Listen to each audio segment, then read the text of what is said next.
હાલ સુરતથી એક ખૂબ જ દુઃખદ સમાચાર સામે આવી રહ્યા છે। સુરતમાં 118 રત્ન કલાકારોને મારી નાખવાનો પ્રયાસ થતા ચકચાર મચી ગઈ છે। આ અંગે સુરત કલેક્ટર અને મ્યુનિસિપલ કમિશનર દ્વારા રિપોર્ટ બનાવાયો છે। આ સમગ્ર મામલે રાજ્ય સરકારને રિપોર્ટ કરવામાં આવ્યો છે અને સુરતના કાપોદ્રા વિસ્તારમાં બનેલી આ ઘટનાના ઘેરા પ્રત્યાઘાત પડ્યા છે।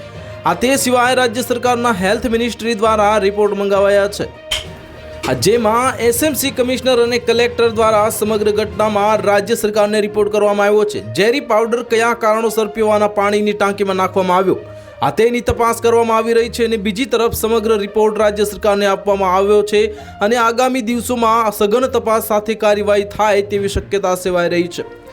આ બનાવમાં 2 દર્દી આઈસીયુમાં સારવાર હેઠળ છે અને અસામાજિક તત્વોએ ફિલ્ટર પ્લાન્ટમાં સલ્ફોસ નાખી દીધું છે અને તેવું બહાર આવ્યું છે। આ પોલીસ અને આરોગ્ય વિભાગની તપાસમાં આ ઘટનાનો ઘટસ્ફોટ થયો છે, જેને પગલે એસએમસીના કમિશનર અને આરોગ્ય તંત્ર દોડતું થઈ ગયું છે। આ સુરતના મેયર અને હોસ્પિટલ પહોંચ્યા તથા શિક્ષણ મંત્રી પ્રફુલ્લ પાનસેરિયા પણ જે હોસ્પિટલ પહોંચ્યા છે। આ કારખાનામાં 120 જેટલા રત્ન કલાકાર કામ કરતા હતા અને 118 રત્ન કલાકારોને પાણી પીધા બાદ ઝેરની અસર થઈ હતી। આ પીવાના પાણીમાં ફિલ્ટર પ્લાન્ટમાં સેલ્ફોસ નામની દવા નાખી। આ ઝેરી દવા કોણે અને કેવી રીતે નાખી તે સવાલ છે। કુલ 118 જેટલા રત્ન કલાકારોને અસર થઈ હતી અને કિરણ હોસ્પિટલની અંદર 104 દર્દીને લાવવામાં આવ્યા હતા અને 102 દર્દી જનરલ વોર્ડમાં દાખલ છે।